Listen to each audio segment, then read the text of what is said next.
Olá, tudo bem? Eu me chamo Nelson e lhe dou boas-vindas a esse vídeo. Bem, no tema de hoje eu vou tratar o assunto de raça. No entanto, eu gostaria de, antes disso, tratar sobre o tema de etnia. Por quê? Etnia se difere de raça. E além de se diferir, ele também enriquece ainda mais o assunto. Porque etnia, ela vem com a ideia de não igualitar, né? Mas ela vem com a ideia de colocar de uma forma equânime o termo não só cultural, mas como fenótipo e valorizando isso. Por exemplo, existe etnia africana, existe etnia indígena, existe etnia da Oceania e da Europa e da Ásia especificamente. Mas por que ela se difere especificamente de raça? Primeiro que raça é um conceito social, ou seja, o que se diz aqui não vai dizer em outro país. E com isso, aqui no Brasil especificamente, a nossa história, né, não só o nosso regime escravocrata histórico, mas o nosso momento presente, ele está intrinsecamente ligado com a questão de raça. Porque todas as relações que nós temos partem pelo princípio de raça. E por que isso?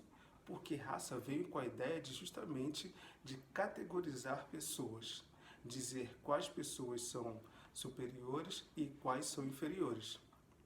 Pensando nessa ideia, eu trouxe uns dados bem interessantes. Por exemplo, hoje em dia a gente consegue perceber múltiplos assuntos que envolvem a temática negra, a temática indígena, mas quando se aborda a temática branca, não se aborda isso de uma forma resolutiva, e sim como uma forma de austeridade ou até de superioridade.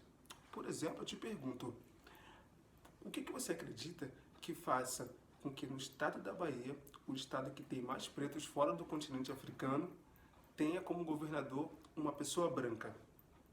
E para além disso, por que no Rio Grande do Sul não tem um governador preto? E se a gente for aprofundar mais um pouco, segundo o censo de 2010, o estado que mais tinha pessoas da população indígena era o Amazonas. No entanto, nesse mesmo ano, o governador de lá era um homem branco. Agora eu te pergunto, o que você acredita que faça esse tipo de coisa acontecer? Bem, eu te digo que é justamente o ponto da racialidade.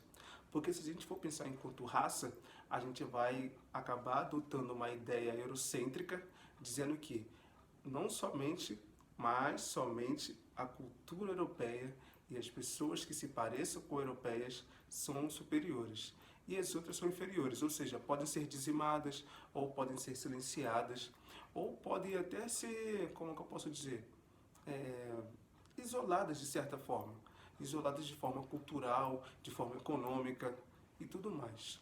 E isso chega até você, a pessoa, né, em sociedade, de uma forma muito violenta. Porque eu posso te perguntar, você, não sei se você tem um estreitamento ou você tem um alargamento com o serviço da psicologia, mas você consegue pensar isso fora da raça?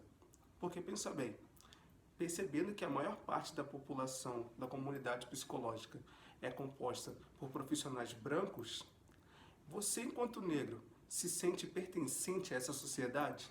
Você, indígena, se percebe pertencente a essa comunidade? Você, homossexual, se sente pertencente a essa sociedade? Porque quando a gente parte da ideia eurocêntrica, a gente vai sempre focar no homem branco e muitas das vezes com dinheiro. E é esse tipo de pessoa que subjetiva as outras.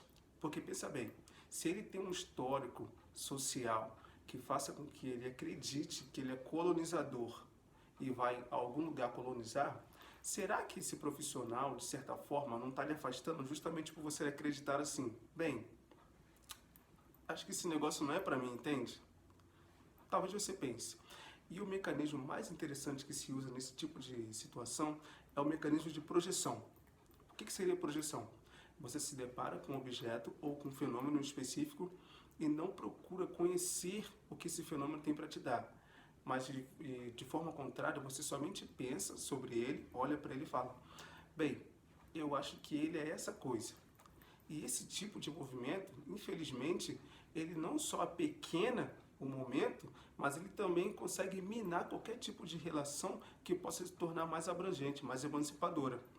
Por exemplo, a foto que eu coloquei do copo d'água, no caso ele estava cheio e era água mesmo. Só que a ideia que eu quis passar é que quando você não tem um estreitamento, uma aproximação desse objeto, qualquer ideia que você vá ter, ela provém de você para aquele objeto. Consegue entender o que eu estou falando? Por exemplo, você olhou e você falou, Nelson, eu acho que está isso, eu acho que está vazio, eu acho que está cheio. Aquilo foi uma ideia que você teve olhando para aquele copo, mas não necessariamente era o copo em si. Então, aqui no Brasil, a experiência racial, ela funciona justamente pela ideia da projeção. Por exemplo, uma pessoa branca vê uma pessoa negra e encontra ela andando na rua. Algumas mudam de calçada, algumas escondem a bolsa, provavelmente com a ideia de que, olha, aquele outro que vem de lá pode me assaltar. No entanto, será que não seria uma ideia vinda de você? Um exemplo, presidiários no Brasil. Tem algumas pessoas que acham repugnante aquela população e preferem que eles continuem isolados lá, com a ideia de que talvez eles possam sair e cometer outros delitos. Mas a pergunta que eu te faço é, você que talvez acredite dessa forma, você está pensando a partir do que o outro vai fazer ou a partir de si mesmo naquela situação? Isso é uma coisa para se pensar, e não só nesse quesito especificamente. Isso é para qualquer relação da sua vida. E se você for pensar, existem presidiários, né, que conseguem, por exemplo, alguma matéria que eu vi, pegar uma marreta e transformar essa marreta numa arma de fogo. Se você for perceber, olha o quanto de perspicácia e inteligência isso tem. Então, perguntando agora, levando isso pra gente, se não houvesse uma projeção dos atores sociais, dos atores políticos do nosso Brasil, será que essa pessoa que consegue fazer esse tipo de artefato não poderia estar trabalhando justamente em prol da sociedade, para que ela consiga melhorar não só a questão de engenharia, mas de infraestrutura, logística? Isso poderia influenciar na sua vida e na minha também. Você já parou para pensar nisso? E consegue perceber o quão nociva é uma relação projetiva? E Nelson, talvez você me pergunte, como é que a gente pode acabar com isso? É simples, se abrindo para a experiência. Um dos psicólogos que eu mais gosto se chama Carl Rogers, e ele acredita que todos nós, enquanto seres humanos, nós temos a tendência atualizante. Ou seja, eu estou nessa condição de psicólogo, mas amanhã talvez eu possa não estar. Você está na condição que você está hoje, mas talvez você possa não estar também. Isso vai diferir muito do ambiente que você está, se ele te facilita alterar o seu modo atual agora e também se você deseja essa atualização. Isso é bem importante. Mas antes de perguntar se a pessoa deseja ou não, a gente tem que facilitar justamente esse ambiente. Não simplesmente fechar as portas, entende? Outro exemplo também que eu queria usar bem rápido aqui é Jorge Lafon, mais notado como Vera Verão. Ele foi vilipendiado de algumas formas, foi isolado também, justamente pela sua experiência, seu modo de viver. Mas será que aquele homem especificamente não tinha nada para influenciar nessa sociedade? E essa é a mesma pergunta que eu faço para você. Você que agora se percebe um pouco afastado da psicologia, você está afastado porque você quer ou porque você acredita que nenhum profissional vai conseguir entender o que de fato está se passando por você?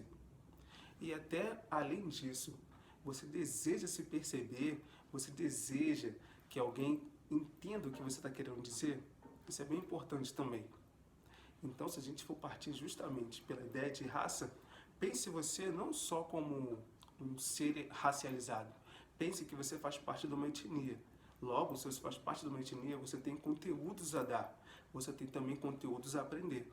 E isso é o que vai enriquecer a nossa vivência social. E não mais aquele olhar tipo, eu olhei tal pessoa, eu acho que é isso. Cada vez que você se deparar com esse tipo de fenômeno, pense, você está falando de si próprio ou você conheceu o outro e formou um argumento sobre ele? Beleza? Pense sobre isso. Então, nesse caso, vou ficando por aqui. E, para finalizar, eu gostaria também de agradecer às muitas pessoas que estão vendo os meus vídeos anteriores, né? Eu fico muito feliz mesmo e sempre me dá mais combustível para continuar. Então, eu agradeço muitíssimo, de verdade, e também desejo novamente boas-vindas a quem está chegando. beleza? Então, eu agradeço e até a próxima.